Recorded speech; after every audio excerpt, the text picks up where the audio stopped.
Good morning.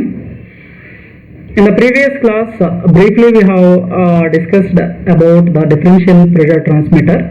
So basically this differential pressure transmitter is used for the measurement of flow rate of liquids and gases. Okay. The common type of flow meters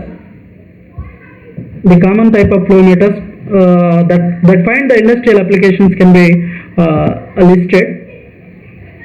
Here if you can see, these all are the different flow meters like abstraction type flow meter, inferential flow meter, electromagnetic flow meter, positive displacement, fluid dynamic, anemometer type, ultrasonic and mass flow meters.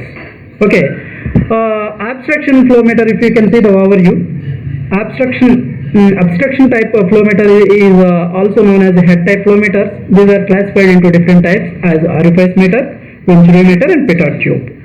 So this is first category, and another category will be rotameter. It is a variable area type of flow meter. So in these all the cases, the obstruction is created in the flow passage and the pressure drop across the obstruction is related with the flow rate only. So the basic principle of this obstruction type flow meter is Bernoulli's equation, where from the Bernoulli's equation, if you can observe in left side P1, V1 and density variations and H1, P2, V2 and density variations here. The P1 initial pressure variations at the obstruction. After the obstruction, that pressure variation will be P2. After that obstruction or obstacle, pressure variation is P2, velocity is V2. Initially that is V1. So that range of velocity, changes of velocity, pressure drop variations we can measure by the obstacle type of flow meter. That obstruction type of flow meter is also known as head type of flow meter. Now in this P will be static pressure of the fluid and rho is the density, G is the acceleration and V is the mean velocity of the fluid and H is the evolution head of the center of the cross section with respect to the ductum. So these all head type flow meters are also depends on the one particular point as vena contracta point. So the particular position, at the particular position of obstacle where the velocity is maximum and the static pressure is minimum, it is called as a vena contracta. So before the vena contracta and after that vena contracta, we can analyze the pressure variations also, minimum velocity, maximum velocity and minimum pressure drops we are going to consider as vena contracta point. Okay, now if you can see, the orifice meter will be placed here. That orifice is also different types as we have seen eccentric, concentric.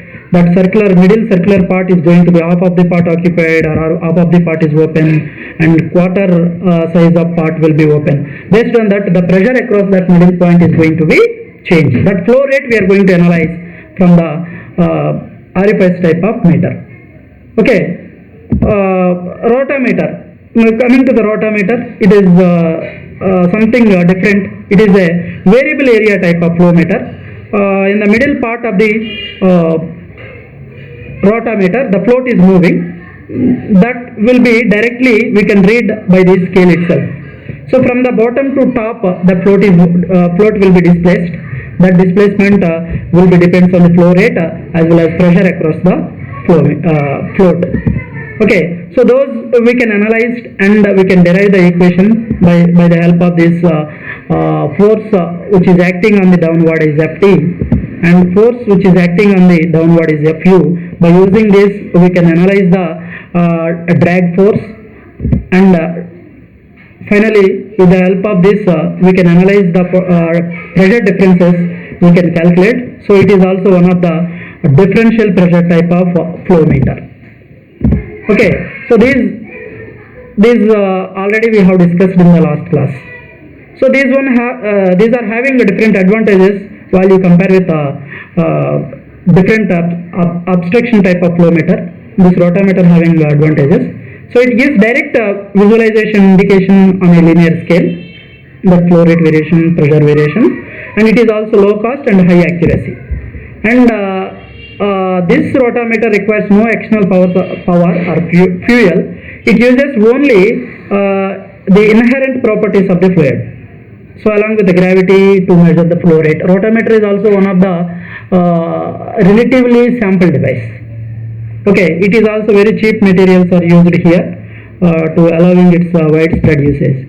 And the limitation of the rotameter is due to its gravity. The rotameter must always be vertically oriented and the right way up, with the fluid flowing upward also. Okay, and the disadvantage of this particular rotameter is the given rotameter will only be accurate for a given substances at a given temperature only.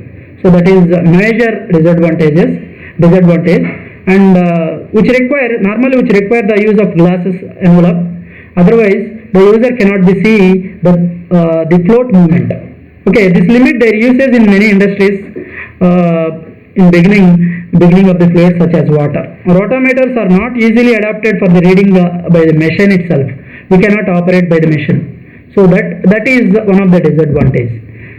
Whereas this type of rotameters are also used in laboratory testing and production lines, alarms, indicators, controllers and recorders. So these are the generalized advantages and disadvantages and applications of obstruction type as well as rotameter type. Now let us discuss about electromagnetic flow meter. Electromagnetic flow meter. So this electromagnetic flow meter is also one of the important electromagnetic flow meter. This electromagnetic flow meter is a different flow meter from the other flow meters. So due to its uniqueness on several accounts, that factors will be, it causes no obstruction to flow path. It gives complete linear output in the form of voltage, and the output is unaffected by the changes in pressure, temperature and viscosity of the fluid. Reverse flow can also be measured, and flow velocity as low as 10 power minus 6 meter per second can be measured. Okay, so that is uniqueness of several accounts, several factors, and it is also working with the basic principle of basic electromagnetic induction. So as per the electromagnetic induction principle, when a conductor moves along with the magnetic field which is perpendicular to the direction of the flow, a voltage will be induced which is perpendicular direction of the movement, and also to the magnetic field. So the flowing of the liquid acts as like a conductor. External magnetic field is applied perpendicular to the direction of flow, and the two electrodes are flushed on the wall of the pipeline. So this is a generalized block diagram of electromagnetic flow meter. So you can imagine that as horizontal flow, which is enveloped with a non-magnetic conductive material will be enveloped, and two different electrodes are placed in opposite direction. Then that electrical signal will be taken from the two electrodes, and this tube will be occupied with the magnetic poles on opposite directions. Okay, so this will be give the this law will be give the output voltage signal that E is equals to BLV.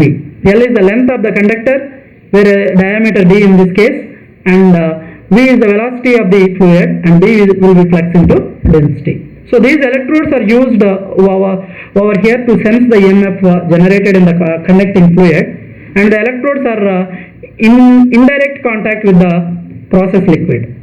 But their construction materials are need to analyze, and also it is resistive protective type material, corrosion protective material. So those materials are specifically we can prefer. That materials will be stainless steel grades, chromium nickel alloys, platinum, tantalum and titanium zirconium materials. So these materials are preferred to avoid the corrosion effect in the fluid flow in the horizontal tube. So the major advantage of this electromagnetic flow meter is there is no moving part in this arrangement, and very wide range of ability, ideal for slurry and sludge, and also unobstructed flow path is consider here. No pressure drop variations in this construction, and flow rate independent of viscosity, temperature and density, and which is also used to measure the dirty liquids with the solids.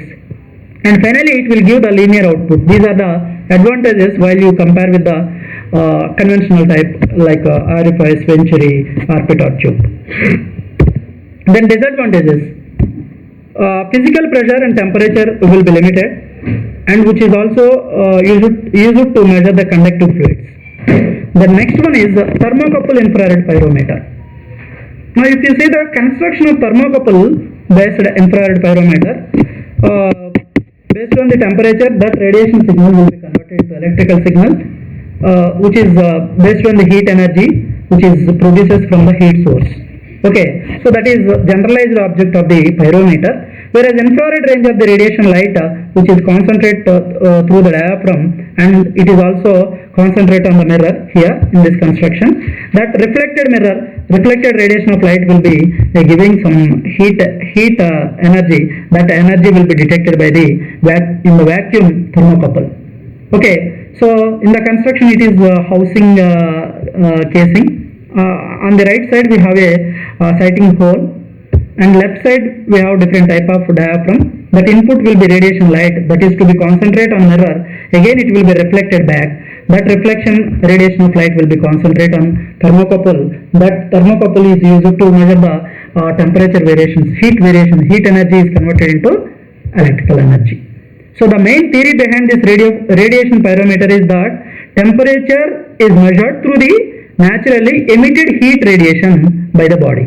So this heat is known to be a function of its temperature. So according to the application of this particular device, the way in which the heat is measured can be summarized into two different methods. The first method is total radiation pyrometer method, and second method is selective radiation pyrometer. In the total radiation pyrometer, the total heat is emitted from the hot source is measured at all the wavelengths.